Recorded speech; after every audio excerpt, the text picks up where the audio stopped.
Thank you, Right Honourable Speaker. Mr. Speaker, I seek your procedural guidance and perhaps input from government,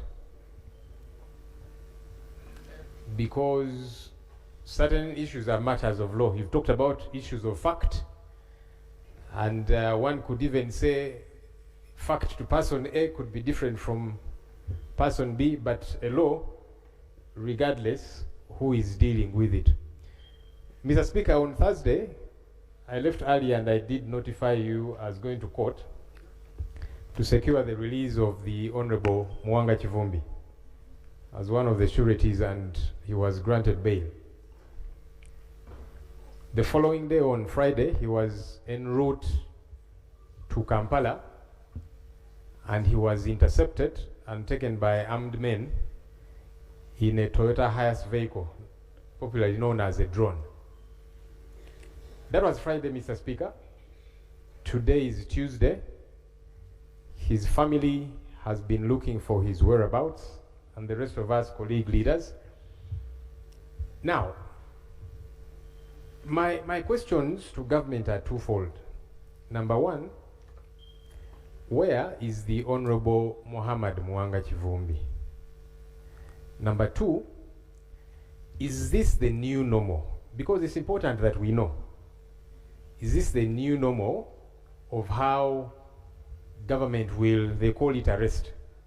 We call it an abduction because, Mr. Speaker, the law stipulates what an arrest is. In Article 23 of our country's constitution, the Attorney General is here. He's a very senior lawyer.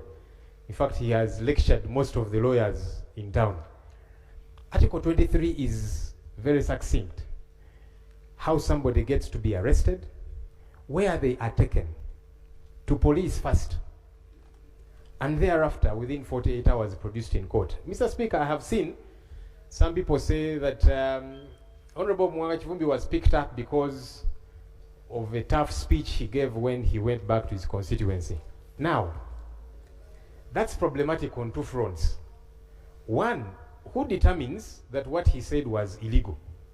I thought it's a court of law. Who gets to determine that? Let's even imagine, Mr. Speaker, for argument's sake, that he said anything that is ultra-vires. Who determines that? I thought it's a court of law that does. Government has several times been urging the population to avoid mob justice. And on that front, I agree with government. Government officials, police, and so on, they say when you catch somebody, even if you catch them in an act, never mind that sometimes it's mistaken identity and somebody gets beaten, yet they've done nothing wrong. But that even if you catch somebody, whether stealing something of yours or whatever the case might be, government has been telling the population, take those people to police. Don't beat them up. And on that regard, I agree with government. So why doesn't government do the same thing it tells people to do? We need to stop preaching water and yet we drink wine. If you're telling people, if you catch somebody, they've stolen your money, your whatever, take to police, please don't beat. Why isn't government doing the same? If you assume that somebody has broken the law, produce them in court. It's now been 4 days, Mr. Speaker. We don't know where Honorable Kivumbi is, and we do hear, I've seen some pictures on social media, I don't know if they are authentic. Bruises, blood, I don't know. And the only way that can be cleared is when we get to know where he is. Mr. Speaker, you see, we were here in September of 2021. Again, some who are saying it's because of what he said. Honorable Segirinya Muhammad and Honorable Alan Sewanyana were granted bail by court. As they were getting out of Kigo prison, outside the gates of Kigo prison, they were abducted. They had not said anything anywhere. In June of 2024, the Honorable Paul Akamba, who were here with him in the 11th Parliament, he was granted bail. He was abducted within court precincts. So the Attorney General needs to help us understand. Number one, where is Honorable Kivumbi? He needs to be accounted for. But number two, is this the new normal? Have we now veered off what the law does stipulate, learned Attorney General? Thank you. I think let me I don't know whether I should go directly to the attorney, because there are issues beyond him. I was feeling I should go to the Right Honorable Deputy Leader of Government Business, who is leading his troops here, and he will be comfortable to pick any of the officers, of the colleagues, to support him. Thank you, Right Honorable Speaker, and I thank my brother, Honorable Ssenyonyi, for his intervention. I have heard him clearly, but for me also to be able to give you a fitting answer, I request that I return tomorrow and give you a fitting answer. Thank you, Mr. Speaker. Honorable Ssenyonyi, shall we? I don't want to be diverted beyond that, and tomorrow is not far. Mr. Speaker, there were twofold issues. The where, we can wait for tomorrow because he probably has got to find out. It's not him who picked up the honorable member. So, yes, we hope that tomorrow we get feedback on where he is. But my second question, and that's why the learned Attorney General is here, was for the country to be guided.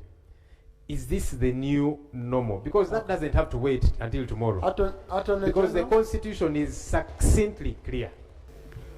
Colleagues, the Attorney General is coming on.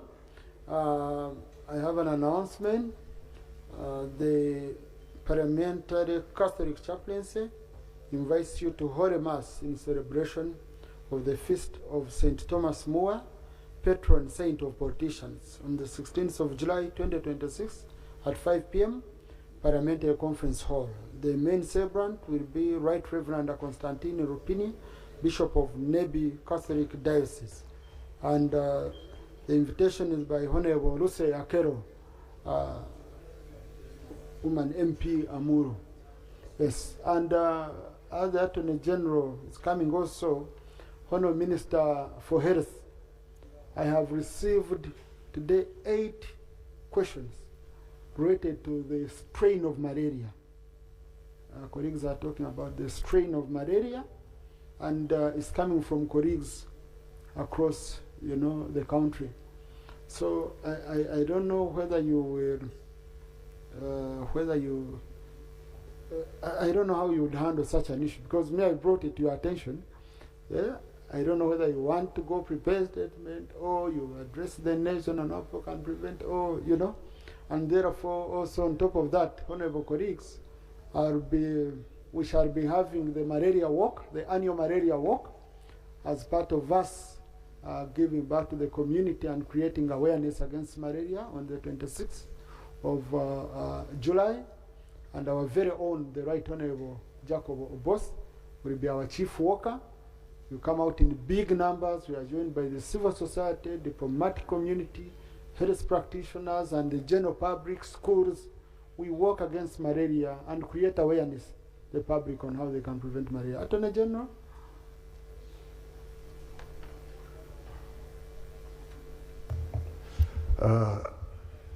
I thank you, Right Honorable Speaker, and I thank the Leader of Opposition for his query, which I'm trying to answer as ably as I can do this moment.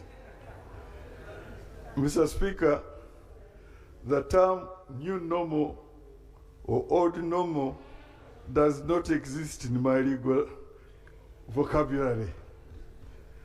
As far as I know, this parliament and this country is under a dispensation of constitutionalism. And I have that constitution in my hands here. And where it regards to the liberty of every Ugandan, it is here, very clear, in Article 23, and I can read... Please, can I have order in the House? Please. And I can read specifically 23, Article 2, for the members of this honorable parliament. A person arrested, restricted, or detained shall be kept in a place authorized by law. That's the Constitution. A person, now Sabbatical 3, a person arrested, restricted, or detained shall be informed immediately in a language that the person understands of the reason of the arrest, restriction, or detention, of his or her right to a lawyer of his or her choice. A person arrested or detained, A, for the purpose of bringing him or her before a court in execution of the order of court. Mr. Speaker, I don't have the facts of the arrest or alleged arrest. All I know is that we are under a constitutional dispensation.